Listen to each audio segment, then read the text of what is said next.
very warm welcome to my this session of English class. मी मानसी तुमच्या सर्वांचं एकदा परत स्वागत करते. आज आपण आपल्या या सेशन मध्ये आपली जी नेक्स्ट पोएम आहे ट्रूथ, जिचं नाव आहे ट्रूथ, ही वाचणार आहे. ट्रूथ म्हणजे काय असतं? सत्य. सत्य बोलणं जे आहे कठीण असतं, फार कठीण असतं, हे आपल्या सगळ्यांना माहिती आहे. आपण फार सरळपणे कितींदा खोटं बोलून येतो आणि असे शब्द बोलतो जे की दुसऱ्यांना जे आहे त्रास देऊ शकतात. तर त्याच्यावरती पोएम आहे. आज आपण आपली वॉर्मिंग अप एक्सरसाइज करू आणि नेक्स्ट सेशन मध्ये पोएम वाचूया. तर चला आपण स्टार्ट करूया आपली वॉर्मिंग अप एक्सरसाइज. सो आपण आपली वॉर्मिंग अप एक्सरसाइज जो आपला पोएम आहे ट्रूथ ह्याची स्टार्ट करतो आहे. First of all chitchat, we will start with chitchat, गप्पा गोष्टी. काही क्वेश्चन्स दिले आहेत, त्याचे आन्सर्स आपण बघूया. Do we speak the truth all the time? काय आपण नेहमी सत्य बोलतो? सतत आपण सत्य बोलत असतो की आपण खोटंही बोलतो? तर ह्याचा आन्सर काय होऊ शकतो? Yes, most of the time we speak the truth. म्हणजे की हो, आम्ही जे आहे जास्त तर वेळेस जे आहे खरंच बोलतो.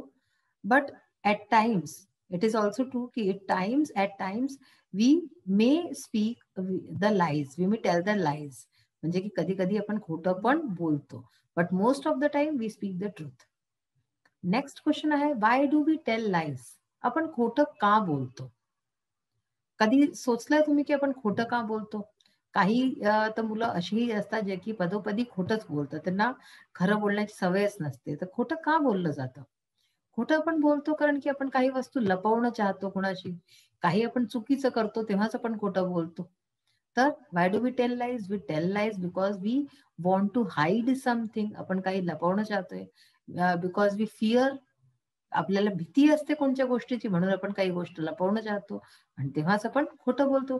So we tell lies to hide something that we are afraid of. आपल्याला ज्याची भीती आहे त्यास लपवाय करता आपण खोटं बोलतो. How can words hurt someone?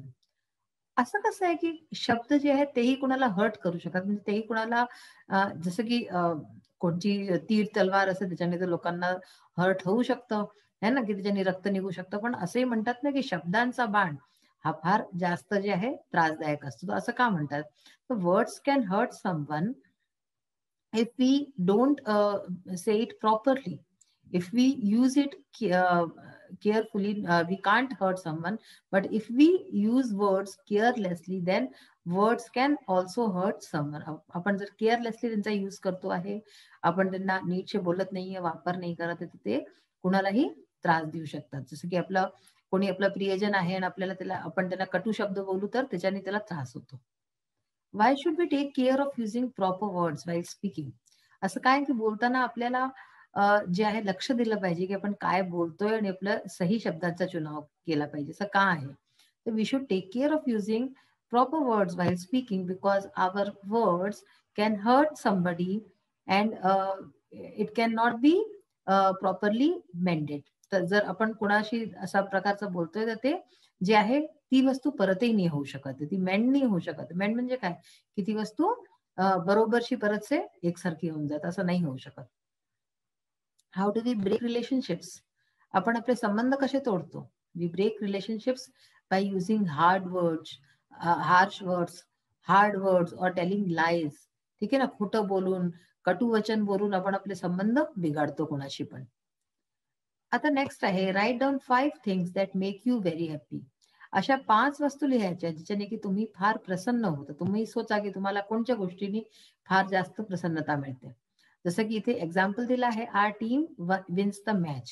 आमची जी टीम आहे ती मॅच जिंकली, तर त्याच्याने मला प्रसन्नता झाली.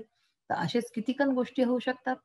तर मी ह्याच्यात अशा गोष्टी दिल्या आहेत ज्यांनी की जे आहे मोस्टली सगळ्यांना प्रसन्नताच होते. तर पहा कोणत्या गोष्टी आहेत. जसं की आहे, when I get a gift from someone. जेव्हा मला कुणाकडनं कोणतं गिफ्ट मिळतं, ठीक आहे ना, गिफ्ट प्रेझेंट्स तर सगळ्यांना आवडतात, तर म्हणून जेव्हा मला गिफ्ट मिळतात तेव्हा मला प्रसन्नता होते. नेक्स्ट आहे, when I go for outing with family and friends.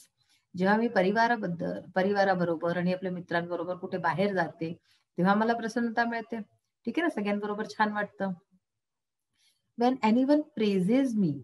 जेव्हा माझी कोणी तारीफ करतं, माझी कोणी प्रशंसा करतं, तर अशाच प्रकारे तुम्हालाही हेच सगळं असेल की तुमची कोणी प्रशंसा करत असेल तर तुम्हाला छान वाटतं की अरे वा, म्हणजे तुमचं जे काही नाव आहे अमुक अमुकने किती सुंदर पेंटिंग बनवली, किती छान चहा केला, असं काही पण कोणी प्रशंसा करतात आपल्याला छान वाटतं.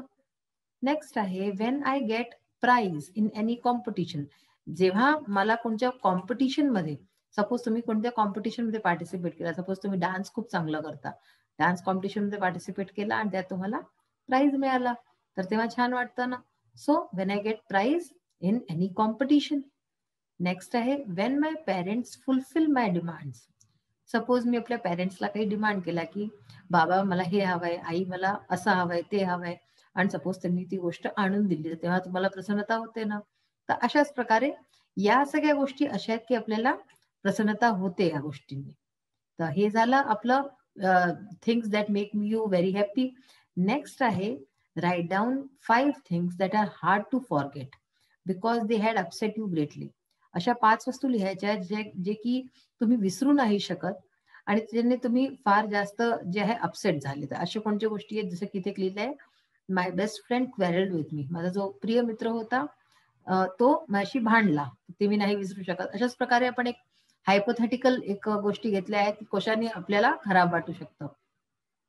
माय teacher scolded me in front of the class. माझ्या टीचरनी मला पूर्ण क्लासच्या समोर जे आहे डाटलं, रागावलं, मारलं. तर अशा प्रकारे जेव्हा असं काही होतं तर इन्सल्ट होते आपली. माय ग्रँड मदर्स डेथ. माझ्या आजीची डेथ झाली होती, ते मी कधी नाही विसरू शकत. म्हणजे या वाईट आठवणी आहेत आपल्या, जे की आपल्या आपण विसरू नाही पावत. My friend insulted me at a party. माझ्या मित्रांनी एका पार्टीत माझा इन्सल्ट केला, माझा अपमान केला, ते मी नाही विसरू शकत. Once some people were beating a dog with sticks. तर एकदा काय पाहिलं मी की काही लोक जे आहे एका कुत्र्याला सगळेजण मिळून आणि स्टिक्सनी, म्हणजे की जे काठी असते त्याच्यानी मारत होते. हे पाहून मला फार वाईट वाटलं आणि मी विसरू नाही शकत. अशाच प्रकारे when I failed in my exams for the first time. जेव्हा सगळ्यात पहिल्यांदा कोणतेही एक्झाम असो शाळेचे तुमचे, तर त्याच्यात मी फेल होऊन गेले पहिल्यांदा, तर त्याच्यात मी ही गोष्टही कधी विसरू नाही शकत. ही पण माझ्या जीवनाची फार वाईट गोष्ट. तर या सगळ्या आपण ज्या गोष्टी केल्या विचार, या काय आहे, या सगळ्या फार वाईट आठवणी आहेत, जे की इंसान जे आहे ते आठवण करणं नाही चाहत. आता बघा राईम स्कीम. राईम स्कीम काय असते आज आपण ह्याच्याबद्दल गोष्टी करूया. Rhyme scheme is a pattern of lines that rhyme other lines in the stanza of a poem. एक पोयम असते कोणची पण, त्याच्यामध्ये राईम स्कीमची गोष्ट आहे. त्याचं रायमिंग वर्ड्स असतात, ते तुम्हाला माहिती अशाच प्रकारे रायमिंग स्कीम पण असते.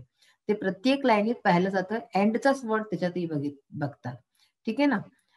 दिस pattern of rhyming words can be referred to by using letters of alphabet to indicate lines that rhyme. आपण लाईनिंग जे आहे प्रत्येक लाईन मध्ये पाहतो लास्ट वर्ड, आणि त्याच्यामध्ये आपण एक कसं देतो राईम स्कीम, ABCD अशा प्रकारचे अल्फाबेट्स चे अक्षर देऊन त्याला राईम स्कीम देतो. जसं की for example in the first stanza of the poem the rhyme scheme is ABCB. तर या पोएमची जी आपण वाचणार आहे, पहिल्या स्टेंजाची जी राईम स्कीम आहे ती काय आहे, ABCB. आपण आता जेव्हा नेक्स्ट सेशन मध्ये पोएम वाचणार आहे तेव्हा तुम्हाला मी नीट प्रकारे समजवेन की राईम स्कीम काय असते. सो आपला आज वॉर्मिंग अपचा एक्सरसाइजचं सेशन पूर्ण झालेलं आहे. आता याचा पुढचा पार्ट बघूया आपण. So now we will start our English workshop. English वर्कशॉपचा सेकंड क्वेश्चन बघा काय आहे. Find from the poem 2 lines each that contain the following figures of speech. इथे काही फिगर्स ऑफ स्पीच दिलेले आहेत, तर आपल्याला पोएम मधनं या फिगर ऑफ स्पीच काढायचं आहे. फर्स्ट आहे एलिट्रेशन. एलिट्रेशन मध्ये काय असतं, एक जो लेटर आहे, अल्फाबेट आहे, त्याचा परत परत जो आहे रिपिटिशन होतं, अल्फाबेटचा रिपिटिशन होतो. ओके, म्हणजे तो परत परत येतोय. जसं की इथे पहा, sticks and stones may break my bones. तर इथे काय S दोनदा आलं, पहिला अक्षर बरं, आणि अशाच प्रकारे ब्रेक माय बोन्स तर B दोनदा आलं. अशाच प्रकारे या लाईनीत पहा इलेक्ट्रिशियन मध्ये बॅट्स अँड ब्रेक्स मे एक थ्रू बोन्स, तर बीचं तीनदा झालं याच्यात रिपिटिशन, B. तर ह्याच्यात काय पाहायचं असतं आपल्याला, पहिला जो अक्षर आहे तो बघायचा असतो. B याच्यात आलं तीनदा.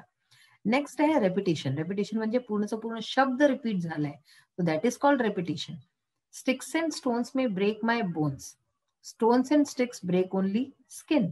ठीक आहे ना. तर इथे पहा तुम्ही स्टिक्स अँड स्टोन्स जे आहे आणि ब्रेक हा शब्द परत परत यूज झालाय, तर हे रेपिटेशन ह्याच्यामध्ये आहे. नेक्स्ट आहे क्वेश्चन 3 आहे तुमचा. Pick out from the poem the synonyms of. Synonyms पाहायचे आपल्याला पोएम मधनं. सिनोनिम्स काय असतात? पर्यायवाची असतात. ठीक आहे ना. म्हणजे की जर एकाच सारखा दुसरा शब्द असतो. इंजरी. इंजरी म्हणजे काय? ब्रूज. म्हणजे आपल्याला काही चोट वगैरे लागते, दॅट इज कॉल्ड इंजरी किंवा bruise. Then delicate is tender. जे खूप नाजूक असतं वस्तू त्याला आपण डेलिकेट म्हणतो. एक स्कार म्हणजे कोणतं दुखणं असतं, काही स्कार म्हणजे कोणचं आपलं जो निशाण असतो काही चोटचा लागून जातो, दॅट इज स्कार. मग आहे एम्बॅरेस, मॉर्टिफाय. एम्बॅरेस काय असतं? एम्बॅरेस की तुम्ही कधी सपोज पार्टीत गेले, काही झालं कोणच्या आणि तुमचं सपोज करा असा की ड्रेसवरती काही सांडून गेलं, तर काय होईल? तुम्ही एम्बॅरेस व्हाल सगळ्यांसमोर. ठीक आहे ना. क्युअर्ड, हील्ड म्हणजे ठीक होणं है ना. मग आहे pick out from the poem the antonyms of. Antonyms means opposites, विपरीत. The forget, remember. फ्लॅट किंवा स्ट्रेटचं कर्व्ड होईल. कर्व्ड म्हणजे काय? मुडलेलं है ना. Make, break, rise, fall, outside, inside. All these words हे जे आहे पोएम्स मध्ये आलेले आहे आपल्या. नेक्स्ट आहे आन्सर द फॉलोइंग. ते बघूया आपण. What objects can cause injury to your body. आपल्या बॉडीला कोणत्या चीज आहेत, आपल्या शरीराला अशा कोणत्या वस्तू आहेत ज्याने की इंजरी होऊ शकते, चोट लागू शकते. The objects that can cause injury to our body are sticks and stones. तर स्टिक्सनी म्हणजे की जे आपले लकडी आहे, काही आहे, अशा प्रकारच्या छडीनी आणि स्टोन्सनी, पत्थरांनी आपल्याला इंजरी होऊ शकते. How do harsh and bitter words hurt the poet. जे हार्श वर्ड्स असतात, जे कडू आणि बिटर म्हणजे काय? कडू असे शब्द जे आहे पोएटला कसे हर्ट करतात, पोएटला कशा प्रकारे, कारण की स्टिक्स अँड स्टोन्स तर करतात, पण असे शब्द कशा प्रकारे त्याला हर्ट करतात पोएटला. Harsh and bitter words are like slant and curved sword. तर जसं की स्वॉर्ड असते कोणती म्हणजे तलवार असते, तर कर्व्ड स्वॉर्ड असते. कर्व्ड म्हणजे अशी मुडलेली टाईपची. तर अशा प्रकारे हे शब्दही तसेच असतात. They deeply hurt the poet's sentiments. ते जे आहे खूप आतपर्यंत पोएटचे जे भावना असतात त्याला हर्ट करतात, त्याला जे आहे परेशान करतात. What can heal faster, body और माइंड अँड हार्ट, इमोशन्स. तर पहिलं लवकर कोणची वस्तू हील होऊन जाते, ठीक होऊन जाते? बॉडी, आपलं शरीर किंवा आपलं मन आणि जे आहे हार्ट, आपलं हृदय, इमोशन्स, आपले फिलिंग्स काय लवकर जे आहे हील होतं. Explain your choice. तर आपल्याला सांगायचंय का. Body can heal from any scar faster than our mind and heart. तर आपला जो शरीरचे घाव आहेत ते लवकर हील होऊन जातात, ते लवकर बरे होतात जर आपण कम्पेअर केले आपले मनातले जे घाव आहेत, आपल्या दिमागचे जे घाव आहेत.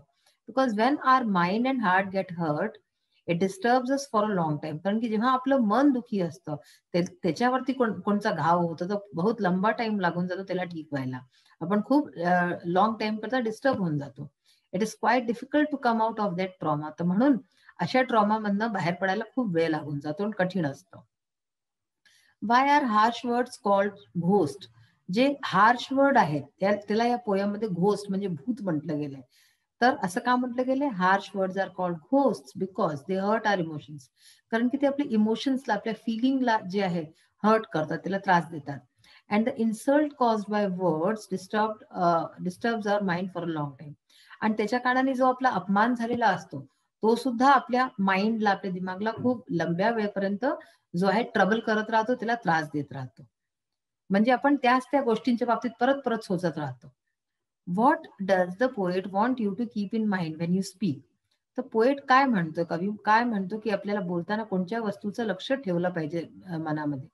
The poet says that harsh language hurts our mind and heart which last for a long time.